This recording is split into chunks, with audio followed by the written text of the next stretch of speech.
What is the average lifetime for a club in Nairobi? At most 3 years. 3 years.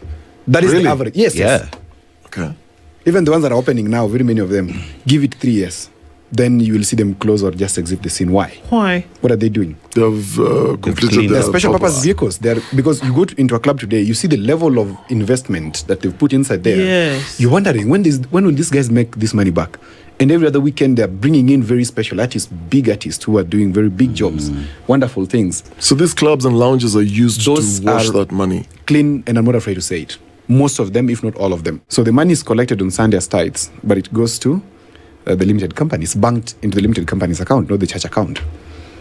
Because there's no church board. It is you and your wife who are running the church. So it goes to the limited company account. And what do? Nobody's going to ask you, because churches don't pay taxes. You're aware, right? Yeah. Yeah, they should pay taxes. They don't pay taxes. Public transport is a matter of national security. It's never left into the hands of private people. You wonder why Kenya's public transport system is very chaotic. It's because it's left in the hands of private people, and they're doing a lot of illicit business with it. And one of them being laundering of money. The other one, where this money laundering history came from. So, Okay. Hold a minute, Mr. Odhiambo. We all know that in Kenya today, corruption isn't just stealing. It's an entire industry of billions being stolen each and every day. Even Uhuru Kenyatta said that 2 billion is being stolen under the public coffers each and every day. But well, how do they clean all this money? What are the clever tricks that they use? From real estate to churches to circles and even campaign fundraisers. I mean, how? Anyway, appearing on Spice FM, governance expert Odhiambo Otieno broke it down very clearly, like never before, exposing how, the money laundering chain, step by step, has been used by politicians to ensure that they clean all the stolen money that they've been using. So, before we even get to listening to Odhiambo Otieno, welcome back to another episode of WeeKenyans. I mean, if you haven't subscribed to WeeKenyans, what are you still waiting for? Take 1 second or even 3 seconds of this video to just hit on that subscribe button, and also hit on that notification bell so that anytime we do a video, you're able to be notified. I mean, Odhiambo, how do they wash our money? So let's start with basic definitions, Odhiambo. When we talk about money laundering, it's people wondering, okay, so now you're washing money. What does that mean? Cleaning money, is it not money? We use it, we go. No. When we're talking about laundering money, what exactly are we saying? So when you talk about laundering money, we are referring to, first of all, money is based on a value. Money itself is a value. And it's further based on a further value, which is what we call the moral value system of the society. And that is where we now have clean money and dirty money. Okay. Clean money, meaning that you've obtained this money in a legitimate manner, which means you have an activity that is income generating, that is legal and accepted by the community or by the government. And for example, if you're working at Spice FM and you're earning a salary at the end of the month, that is legal money.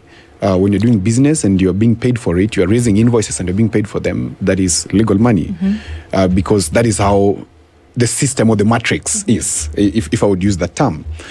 Illegal money or dirty money is money that has been obtained in a way that is not legitimate or is considered illegal. For example, you are working in an office in government, and instead of doing the stuff that needs to be done, you end up maybe improving the invoices or taking advantage of the office to give yourself businesses. That is illegal money. Yes, it is money, but the way it has been obtained, it is illegal. So then it's called illegal money. Also, when you're doing drugs, for example, if you're doing drugs, of course, naturally, you'll be considered to be doing illegal business because it's against the laws of the country and many others. We could go into mining, we could go into trafficking, we could go into human trafficking, kidnapping, etc. There's so many fronts of obtaining illegal money. So now once you obtain this illegal money, you have to bring it back to the system for you to use it properly. And as I said last time, people who earn below 1 million shillings may consider money to be, or whatever they have, to be quite an amount. But once you start operating beyond 1 million shillings, that's when you'll realize that it is not very easy Because even, for example, KRA will not really bother about people who are not paying taxes below $1 million. If your income is below $1 million, that is if you're in business. But once you start hitting 5 million, your turnover starts hitting 5 million, they start sending auditors to you. Why is that so? Because you're operating at a different level that is possibly having a significant effect on the economy, either where you are locally or largely into the larger ecosystem. So for you to have this big money brought into the system, now you need a lot of how will I say it? You need a lot of skill to have this money legitimized, which means you're going to put it as an income that is obtained by any other person. Then we enter it into what we call the system. Wow. So that is now how we launder. Now, how do we launder specifically? There are very many avenues of laundering money. We can use something called layering. We can use integration, but first of all, let me talk about layering, is where you have this illegal money and you want it to enter the system. So you put it through mobile money, or you put it through salons, you put it through car business, car hire, or the public transport you see around. And if you look at countries around us and even beyond, you'll realize that public transport is a matter of national security. It's never left into the hands of private people. You wonder why Kenya's public transport system is very chaotic. It's because it's left in the hands of private people, and they're doing a lot of illicit business with it, and one of them being laundering of money. The other one, where this money laundering history came from. So I'm very keen with this layering, Yes. and I want us to look at examples, because you've pointed out some very interesting examples. So you're saying it's in salons. Yeah. You can spread through salons, through barber shops, Yeah. or spas. You can then go into casinos, and then public transport. Yeah. So hii culture ya manganya, there's anganya imetokelezea, malights hivi, Pararira. custom plates. Yeah. English. So nganya is matatu. Oh, thanks very much. Pip fried. What did you say, Papa? What? Pararira. Okay. Okay, I don't know that. Yeah, I've never heard of that. So Yeah. people, so how does it happen? We back up a bit. So you've got this illicit money. Yeah. Okay. You want to wash it, clean it, so that it gets into the system. Right. So I go to purchase nganya. Right. I'm using liquid money. Right. Hapa kuna check, it's cash. So I ask, how much is this nganya? It's what? 11 million. So I pay 11 million in cash. Which is already a fault. You should not pay it in cash. That is one of the things that I'll talk about in terms of enforcement, because we need to have particular monies paid through traceable means. Because, for example, if you do tendering, I do tendering a lot. For example, if I go to county governments or national government, I cannot give them anything above 30,000 that I don't go through the tendering process. Yeah. You have to go through the tendering process. Anything below 30,000 can be bought by petty cash. But anything above 30 is so little, but it has to be traced. So we should also have that in the system, where anything above 500,000 shillings should be through traceable means. No, but this is an individual wants to clean the money, so Exactly. it's willing buyer, willing seller. So that's what I'm saying. There's Yes. that permissibility. Is that a term? Let's make it up. Let's It's make okay. it up. Let's go with it. Yep. The financial market is very permissible to the extent that it can allow you to come with 11 million shillings cash and buy the nganya. There are some people, of course, they're looking for money at the end of the day. So let's say I'm a dealer or I'm a broker. I'll tell you, Dennis, give me your 11 million. By tomorrow, you come and take the car. So once you give me the 11 million, by evening, I shall have cleaned it and entered it into the system. How do I do it? I simply smurf it. Okay? No, God, before you forget about Kusmaf, niko na 11 million. Yes. Let's go with the 11 million example.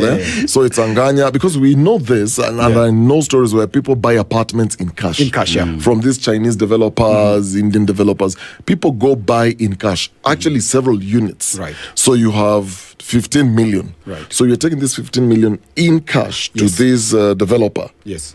Then they give you the title deed, keys, whatever. So the money has moved from me, Yes. who's trying to claim this money, to the developer. This developer has to take this money to a bank account, correct? Yes. So in that process, nishaosha hiyo pesa. So on this level, you're just purchasing the special purpose vehicle. Okay. You are not washing yet. Not yet. Not yet. Okay. Hapa una acquire the tool that you're going to use to wash the money, because 15 million is too little money for these guys. Okay. These guys are talking about 300, 200, 500 million and above. So 15 million is change. Okay. Pocket change. It's pocket change. So buying a special purpose vehicle like buying apartments or buying a car is nothing. That's small money. So once you buy the car, so now make a gari kwa barabara. So you want now the car to do its function, which is now clean the money. So averagely today, public transport, 37-seat Nganya, would be making up to 20,000-30,000 per day. Okay. 20,000-30,000 averagely. This is an estimation. And then because you have the money, so let's say you have 20 million. Let me use a very minimum amount, 20 million that you want to clean. So you calculate. Instead of submitting the 30,000 per day, you submit 100,000 per day from Yanganya. You said this is my daily collection. This is my daily collection. The owner now. In the banks, Okay. Through mobile money and whatever. So you make this money go into the system. Okay? Your legitimate amount of money is 30,000. 30,000. So Okay. from this 15 million, whatever, 300 million, whatever, you've bought this special service vehicle, which yeah. is the apartment, matatu, whatever. Yes. If it was an apartment, in a month, let's say you're getting from this apartment, what are they going for nowadays? 150K? All right. So you say, I got a great client in Odhiambo and he's ready to pay 300 per month. So I'm taking 300 per month, but the going rate for the rent in this place is 120. Or even 70. Or 70. But I'm putting 300 and I'm saying this is coming as rent. But where the money is actually coming from is this big batch of 300 million, but we're just putting it in bits That delays, in fact, into the bank. Ndu, you're talking about very small scale. Oh, You're talking wow. about rent. Rent is small scale. Okay. These guys are talking about buying apartments Yeah. and opening real estate firms where they buy these apartments en masse and sell. Now, where the money is in the selling. That's why you and me today cannot afford an apartment in Kireleshwa Okay. or in Lavington. Okay. Of course, maybe you have. I'm not saying you don't have. Yeah. Don't worry. We'll talk about this. Okay. Sorry, excuse me. Yeah. So these guys have already bought apartments. They've even bought land in Ngong town, big pieces of land, and they want to start selling those lands. So the income that they'll be getting from sale of these apartments or land is what now is going to the bank. Remember, they are not selling to gain money. Because they already have the money. They already have the money. They only want the money to get into the system. Okay. So they have a special purpose vehicle, which is a real estate company. Okay. So this real estate company sells houses Or plots. or plots. And the money comes in. Dennis comes to me and buys an apartment. He thinks is legitimate. He comes with this 27 million, gives me, and he buys the apartment. But I don't really need his money. So I need, maybe Aseto is having some 200 million that came to him illegally and needs to clean it. So he brings it to me. And I give him 7 apartments. Okay? If I give him 7 apartments at, let's say, 2020, but he's overpaid. So then I enter this whole money to the system and pay him back. So how do I pay him back? So Dennis Aseto is a communication strategist, or is an events organizer, or is running a hotel somewhere. So I pay him for services, okay? The company I'm paying him is a company that is not existing. It's only a name and a bank account. It's That's a what it's shell called, company. shell company. Okay. So I send that money to him. He has his money. He can proceed to do whatever he wants with it. So that's called now integration. But is he So I've one of layered you? it. Of course, he's one of us. Oh, wow. Okay. Yes, that's how it works. Very easy, very simple. And the same works to restaurants. They also layer the money through restaurants But How? and Wait. clubs. What is the average lifetime for a club in Nairobi? I don't go to clubs. I let's have say no idea. most, You don't go. Let me. at most 3 years. 3 years. That is Really? the average. Yes, yes. Yeah. Okay. Even the ones that are opening now, very many of them, give it 3 years. Then you will see them close or just exit the scene. Why? Why? What are they doing? They have completed cleaned their They're special purpose. purpose vehicles. They're because you go into a club today, you see the level of investment that they've put inside there. Yes. You're wondering when will these guys make this money back? And every other weekend they're bringing in very special artists, big artists who are doing very big jobs, wonderful things. And within 3 And they're not years, charging entry fee. And No, nothing. they're charging entry fee. You just come and take alcohol and then go home. That's fine. Clubs don't charge entry fees for events in any case. So these clubs and lounges are used Those to wash are- that money. Clean, and I'm not afraid to say it. Most of them, if not all of them. So once they're done with the purpose, the club shuts down. The club shuts down. So you It's done. assume the owner amefilisika, but Yeah, hajafilisika. Did my job. Amefanya kazi, amemaliza, ameenda. How does it work with car yards? This one is one I'm really interested in, because I have seen every day. I'm telling you, every week. I want you to do I'm not saying these people are doing illicit business. Yeah. But there was a point you drive from Nairobi to Kiambu town, pass through DCI. The moment you just pass DCI like this, start going all the way to the Ndegwa, all the way to Kiambu town, count how many people are selling cars on either side of the road. They're ever increasing. That road, then there's this other road, Ngong Road is another one. There's another one in Karen that has also started just right behind around Waterfront. And I'm not saying they're all doing illicit business, but the curiosity for me is, wait a minute, there is one you will find that has only Mercedes-Benz and Range Rovers. Imepigwa na jua every day, and I'm wondering, when will this person make a return on the investment?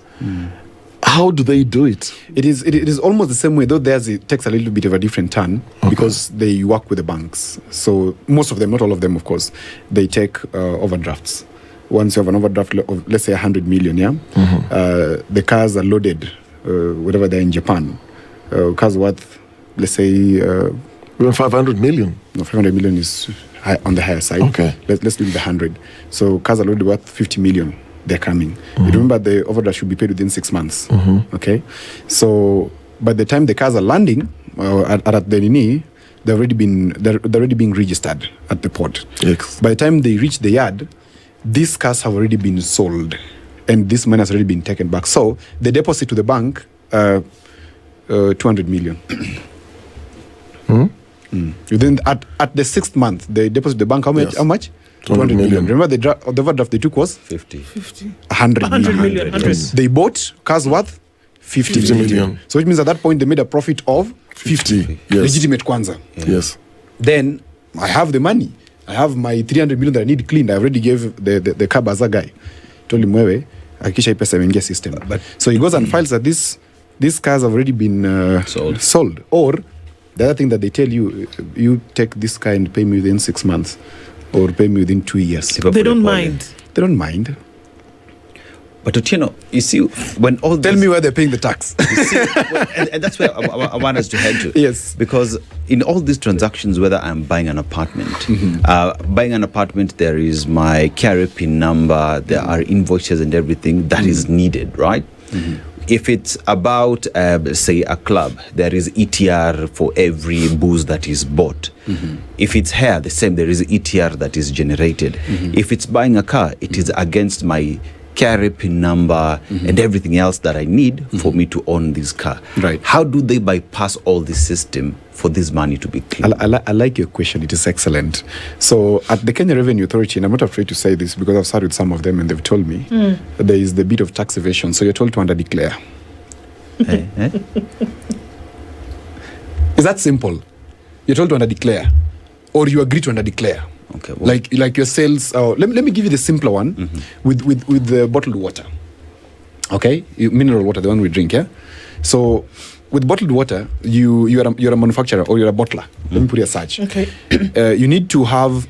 You're producing, let's say, 20,000 bottles per day. yes. You need to have stickers, KRA stickers, worth 20,000. Okay. But you're told, you know what? You cannot afford to pay for all this, the tax, right? So 20,000 stickers for 20,000 bottles, but also make another fake round of 20,000 stickers. They're made here in River Road. It's just a printing thing. Here.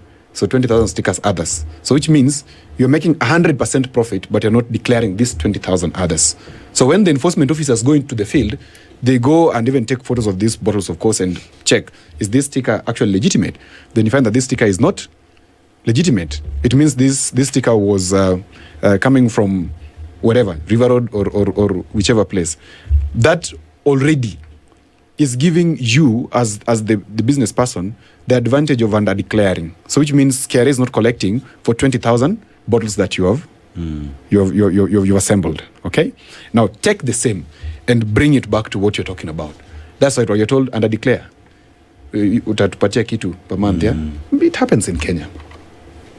So It's not rocket science. So when does smurfing start? Because So we've just smurfing- talked about layering. There's a Yes. second component to this Yes. we'll come to later. So one is layering. Okay. Layering is where you have the money, you want to put it into the system. So you find companies, friendly companies, shell companies to put it through, petrol companies, churches. Look at me. Okay, this one for churches. This one for churches I've heard. Although Churches are the biggest front. What are you talking about? I've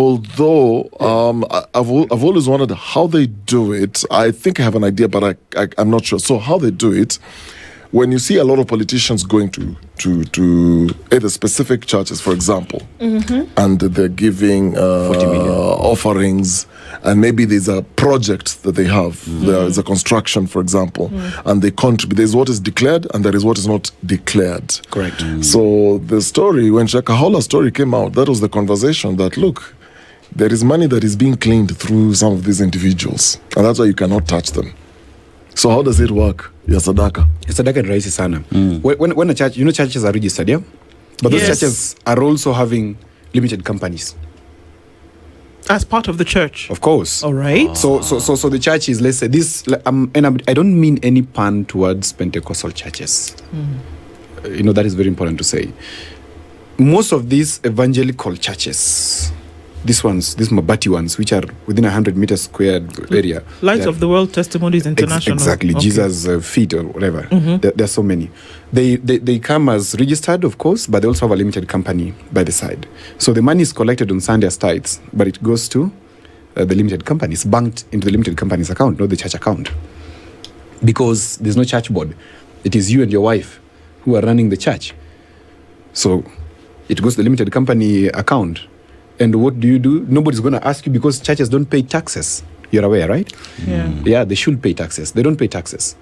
And this tithe, ideally, if you look at the big churches, the Anglican, Catholic, etc., you'll find them always having some level of this money being stored in some particular way. It can come back to help the community. They start mission hospitals, they start schools.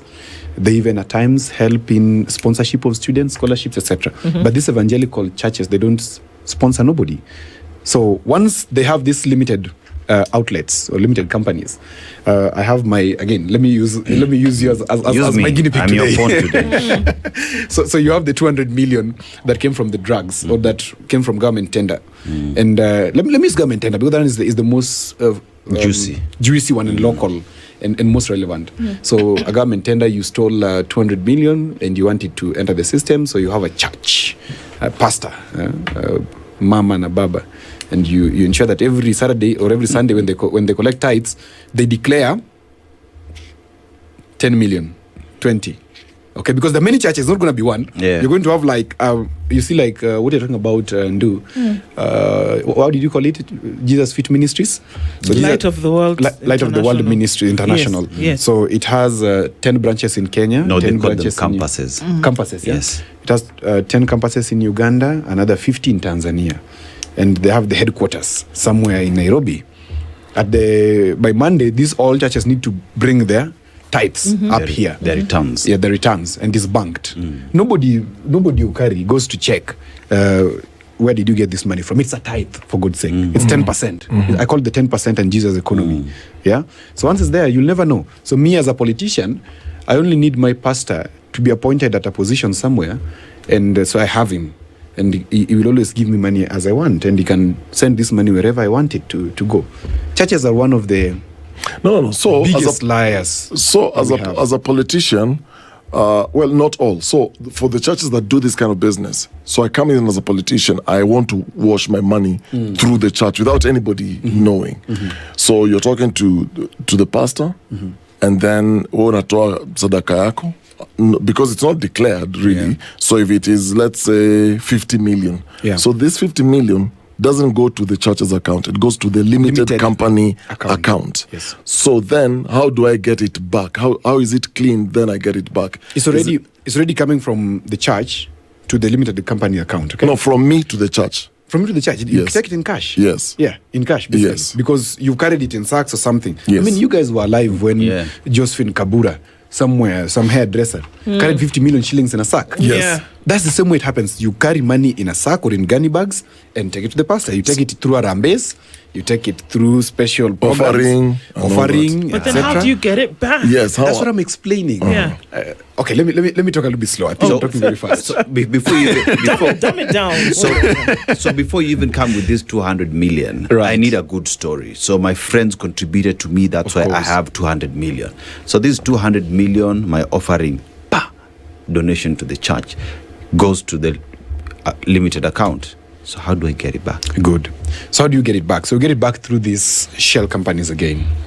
The biggest outlet of money, or the biggest enabler of money laundering, is these shell companies, because that's the easiest way to get it out. You will have to be paid significantly and systematically till you get your money out. So let's say it was how much? It was 30 million that you give as a donation. Like you've seen some of them give 30 million Harambe fees or something. Then I want this money back in a way. Of course, I'm not going to ask you to bring it back in cash. I already had it in cash. So I want you to send it to my company. And these people have companies, not small companies, very big companies. Some of them are insurance companies. Some of them are these matatu companies we're talking about. Some of them are schools.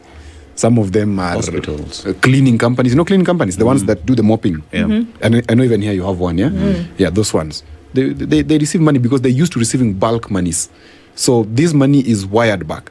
You can take a case that has been concluded, for example, in court. I think we're allowed to talk about that.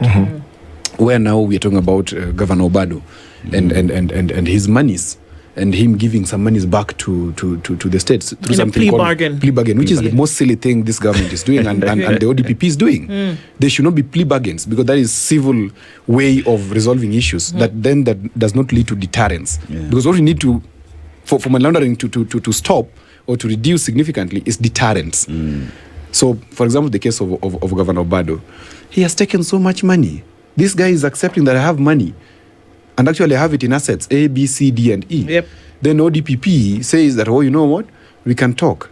So long as you give it back. So long as you will give not it bring back. charges against Then he only again under declares, because I can tell you, in your sober mind, you cannot give your property and say, this is what I have. This is what I have. It's not easy. You are most probably giving under declaring the property you have. So how much is this guy remaining with? He's given so far property worth 435 million. How much is he remaining with? You are Kenyans, you can calculate. So there's a big enforcement gap in this thing. There's this thing called Financial Action Task Force, which is the worldwide body that engages in rating countries. It has 40 points that it uses to rate countries in terms of compliance to anti-money laundering and counter-terrorism financing processes.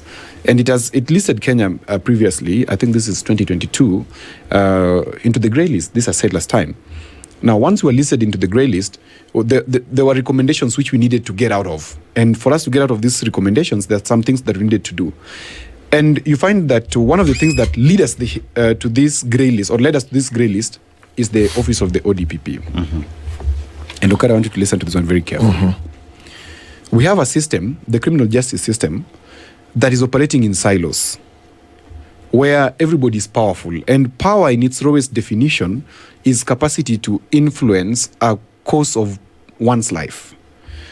Through influence, of course. So I can either be seductive about it, I can either be compulsive about it, I can compel you to do something, or I can use ultimate force, which is violence, to force something to happen. So you find that, for example, EACC is very powerful in investigations, but has no teeth, cannot bite, because They don't have prosecutorial powers. they don't have even prosecutorial powers. Then we have DCI, which is ever elusive. You don't know what's going on there.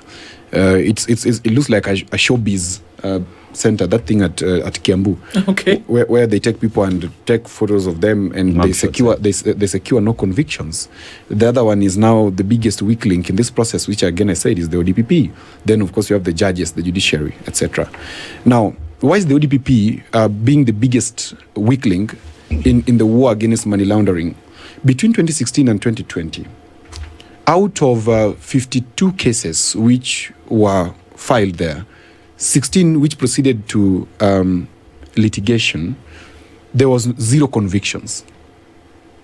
And if you remember in 2022 or thereabout, there's this governor, former governor, who is now a minister in this government, whose case was dropped unilaterally by the ODPP, and the High Court stopped it. In fact, the High Court accused the ODPP for operating unilaterally in terms of dropping a very huge case against this former governor from Western Kenya on money laundering issues. Okay? So ODPP, being that it has this nexus between law and politics, and law here, you know what I mean, yeah? The justice system. Politics here, what I mean is the appointing authority. Look at who then appoints this person, the ODPP, okay? Then look at the people who operate around this appointing authority in terms of MPs. You can do a random check on your phone today. The past 10 events of the president, look at the MPs who have been hanging around him, and you will know what I'm talking about. Why is this particular MP constantly hanging around the president, whereas he's not relevant to be in the places where he is with the president? It's a pointer that these money launderers are coming to influence policy, and once they influence policy, they go ahead to even influence which cases go to court and which ones do not. So then it calls for a complete reform of the office of the ODPP. Complete.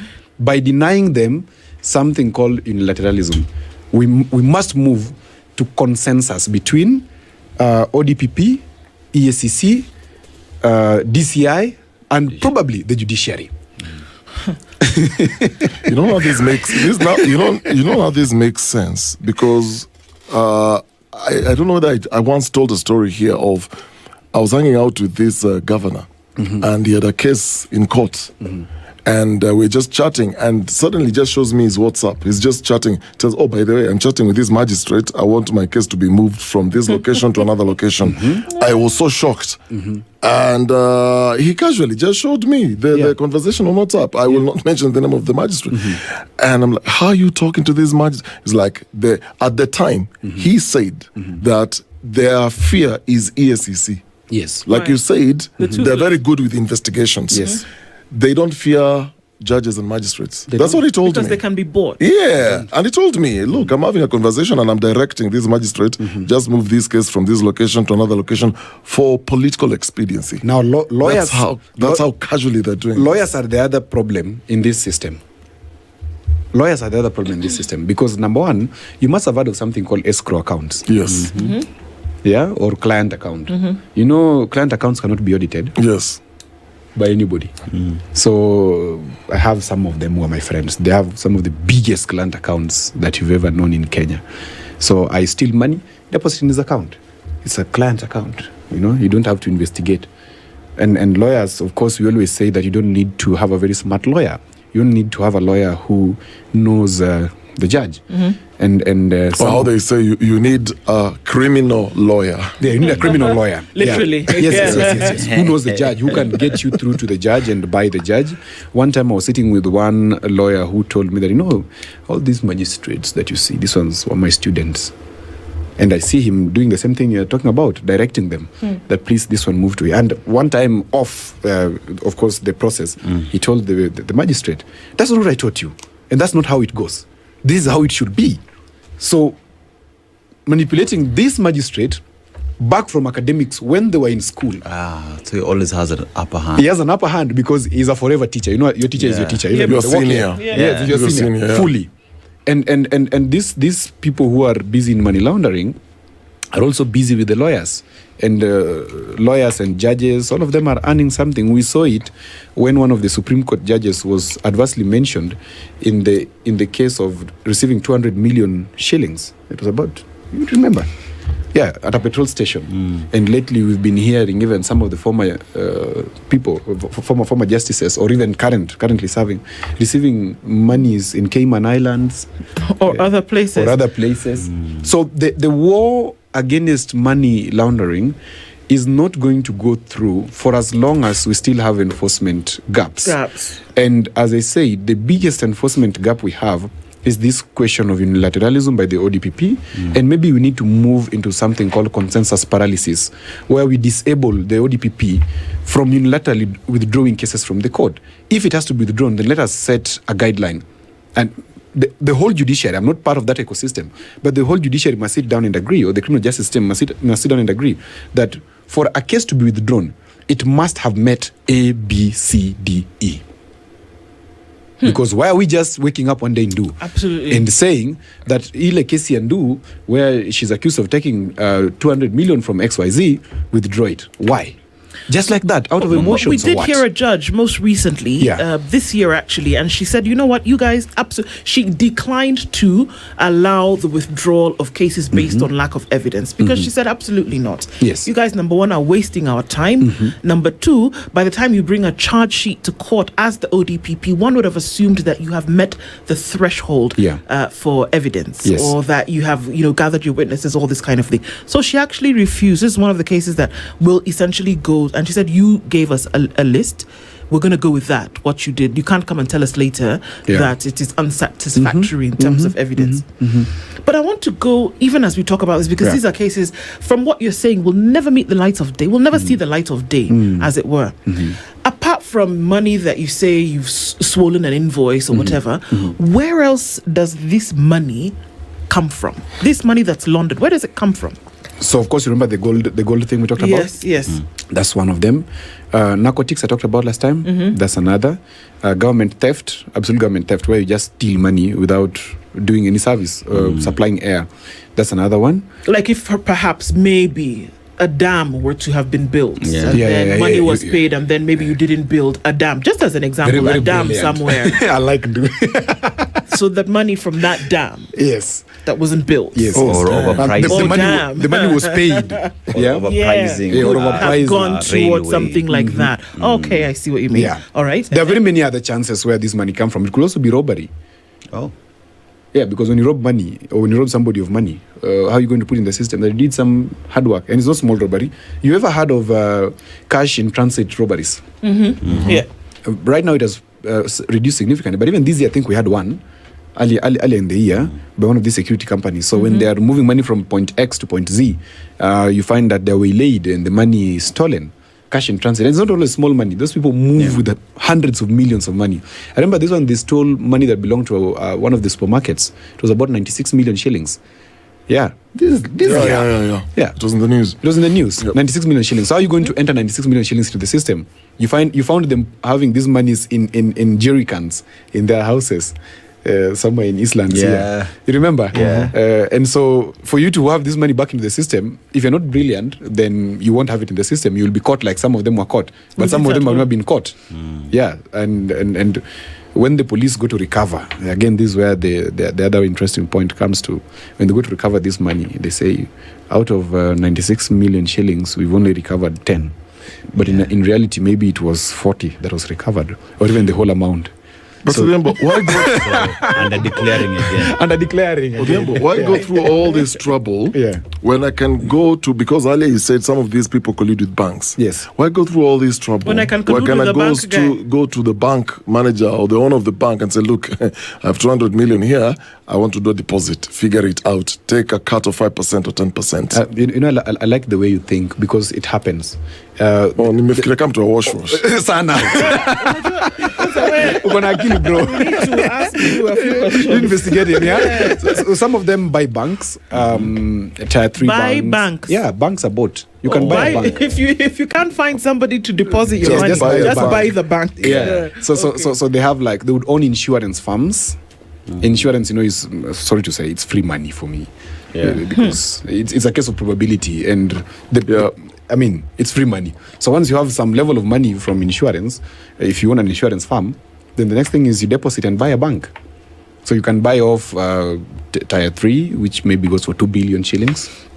You need to deposit that money with the central bank, yeah? So you'll deposit like 2 billion with the central bank, or 3 billion, or whatever it is. I'm not sure of the exact amounts.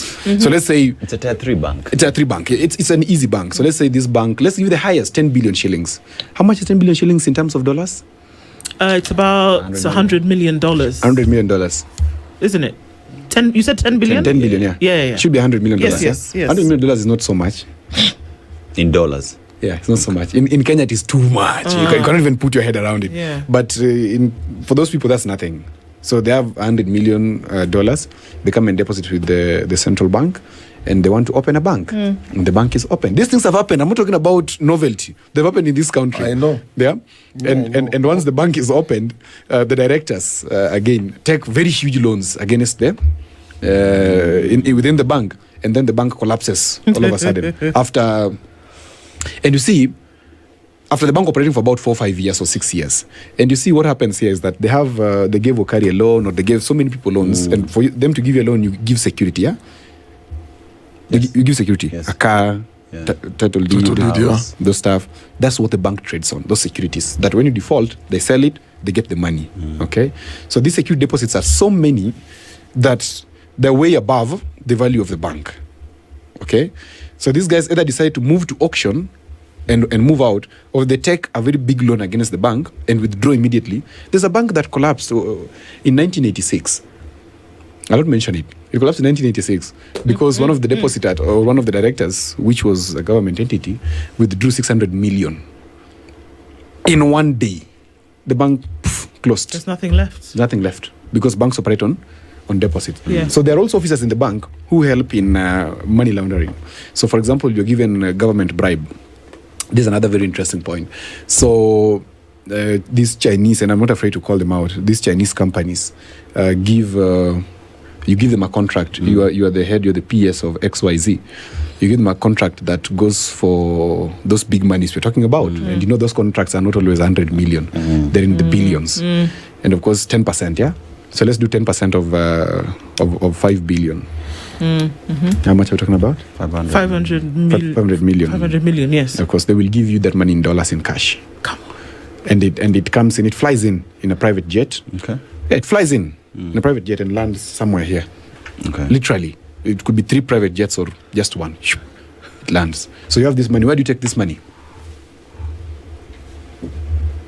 You have to put it in the system because, of course, you're not a street person. You're a corporate person with a tie like mine. You're always seated in office which are air conditioned. And you're not going to be lugging around 3 helicopters full of cash. Of course, and you don't want to be lacking in the streets. People can shoot you because you're not a streetwise person. So you go the corporate burglary way or the corporate thuggery way, which is now getting one of the people in the banks and telling them I have 500 billion shillings. I need to enter the system in the next 3 months or in the next 3 years. Pole too. Every other day it is cleared as deposit for XYZ. And but I even know a sitting MP who cleared 10 billion shillings for it was a government bribe. It was given to one of the very big guys. He's a sitting MP. Odhiambo. Yeah. I'll not just mention names, but we know them. A sitting MP. Yeah. And So and ahead of some. If they can do that locally, for those who do offshore, Now you can imagine. Switzerland, so you have a Swiss bank Because you remember, account. yeah. You are investing in Dubai because I know this I know for a fact, and I was shown there was this 2020 Dubai Expo. Yes. Where I was actually shown apartments that are owned by some Kenyan politicians. You ever heard that Dubai is the capital of all thugs in the world? All gold scammers. And all gold scammers. All of them are in Dubai because it is too easy to buy real estate there. It's too easy. Nobody asks you where you got the money.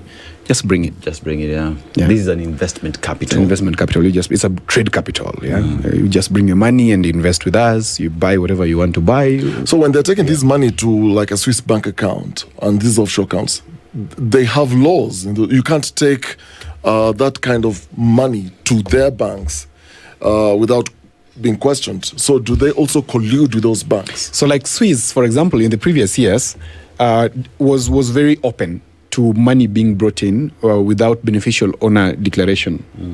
It's also a problem in Kenya today because FATF, when rating us as into the grey list, realized that 50% of our corporate entities, we cannot see who is behind them unless we lift the veil through a court order.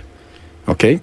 So people like Swiss that are talking about, Cyprus, etc., they used to have this opportunity where you'll just bring money, it is safe with us, because they're looking for deposit, of course, and they're looking for forex exchange. So once this money comes in, they're able to get dollars. And some of those countries you're talking about are having some of the best lifestyles today. Yes. And per capita income is running to 700,000 per year per person. If you look at it in that context, you realize that even Swiss recently, they had to comply with international money laundering laws. And now it's not as easy as before to just take money there and leave it there. That's why they're now looking for other avenues. Because initially you have money, you've stolen money, just fly to Switzerland. It will be okay there. But now they have to, because the laws are tightening, they have to look for more vulnerable countries where they can put this money through, or countries which are desperate and put this money through. Like I can tell you, for example, if you remember the Golden Bag scandal, in 1997, was it? No, between 1992 and 1997, we had the export compensation program, where the government, being desperate for dollars because they could not be able to now import oil, etc., they wanted this dollar so much, and they said, for exporters, anytime you bring dollars into the country, we will subsidize for you between 10 to 20% of the export value. And this fellow called Kamlesh Patni got away with 158 billion shillings, which at that time was worth 10% of the GDP, which if you extrapolate to today is worth 1.6 to 1.8 trillion shillings. My God. Okay? So once they find such avenues, Dennis, they will be able to exploit them and ensure that they bring their illicit money into Kenya. Like, for example, that fellow took 158 billion, which did not come from outside. He never exported anything, but he was given 158 billion Kenya shillings full. So he goes, so how does he deal with this money? He tracks this money and transfers it elsewhere. Like now the islands are talking about Dubai or whatever. And of course, Kamlesh Patni's headquarters today is in Dubai. Yeah, he's based there now. He's based there. And all the money laundering people, the wash guys we're talking about, their father is Kamlesh Patni. I'm not afraid to say that. Even an Al Jazeera documentary the other day revealed that. Yeah. You must have watched it. Yeah. So this thing is too concocted and too deep. For us to fight it and have deterrence, we may have to take a mud corner or a mud corridor to help us sort this issue. So this is the thing, this is the thing that we're talking about now, because people have now suddenly things are starting to click, that you see sold out apartment buildings, but nobody's living in them. But when you go there and you ask, is there space? No, hakuna, it's all taken. Malls where all the rooms are taken up, but there are no businesses operating through them, but they tell you that they've been taken. Or they're businesses, but they're not clients. You don't see traffic. Or you see coming soon, and coming soon has been there for 12 months. Yeah. Or you walk into an establishment, like a salon, for example, and maybe they've seen 2 clients that day, but they're open every day. These are some of the things that we are seeing. That's it. Anywhere you see real estate thriving, any country you see real estate thriving, just know there's mad corruption going on in there. Because for you to invest in real estate, you need to have something called disposable income. And disposable income simply means money you don't need for your day-to-day activities. So you put it somewhere. That's why... And it's not you who's looking for pesa ya maziwa na mboga. No, These are big boys and girls. You who's looking ya pesa maziwa na mboga wewe ka kando. Here we're talking about big guys. So wherever real estate is really thriving, just know it is difficult, because today the real estate value in Kenya has been distorted. That people who can afford it, or people who should be affording it, like Dennis here, could be thinking 7 times before he buys, and calculating, even if I take a mortgage, it will cost me 97 million to pay off a house that, if I go cash, is 27 million. And you don't want to go that way, because definitely you're going to die and leave this debt to your children. Nobody wants that. Are these people also in the betting companies? Of course, it's very huge there. I didn't just want to go there, but it is very huge there. Because where do they get the money? Because we say, okay, And do they actually pay it out? The winnings? I mean, let's just be open and have this conversation. We've had situations where a setter has won 200 million, 600 million, or whatnot. And we know the betting culture in this country. Yes. So there's already money in it. Yes. But they will still use that as a conduit to still wash even more money. I'm not afraid to say again that if you look at 2021, 2022, there's a very big tussle with one of the betting companies, where one of the leading families in this country wanted to have a share in that betting company. You remember that story? They wanted to have a share, and they compelled this fellow to give them particular shares, or else they were closing down. And even the minister then went ahead to announce to us that he was suspending licenses for particular betting companies. And Okay. they actually And moved to actually neighboring countries, did it. And actually did it. And this fellow had to struggle, and he then chose to go to parliament. He's now seated there, one of the directors of that betting company. This was episode 2.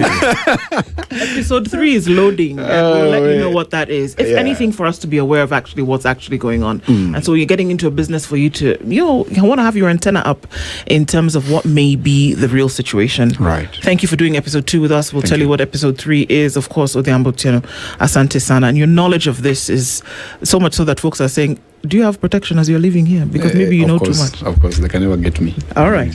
This is utterly ridiculous. I don't even have anything to add. I mean, you've heard it from Odhiambo Otieno. He just peeled back the mask. He has shown us how dirty money moves through clean hands. The truth is, corruption survives because we have normalized it, especially here in Kenya. President talks about fighting corruption, but they never fight it. But awareness is power. And Odhiambo Otieno has actually poked a lot of holes, and I believe that every Kenyan now is starting to rethink on the issues of corruption, on the issues of this wealth of politician, and this is going to bring more of us demanding transparency and stop glorifying thieves, those who steal, and come back to floss about the monies that they have. So Kenyans, we need to really wake up if we really need to stop this corruption. I mean, it's really sad to hear how this politician or how these wash guys clean the money that is meant to work for the citizens. Anyway, that was it from me. Until next time, subscribe to WeeKenyans.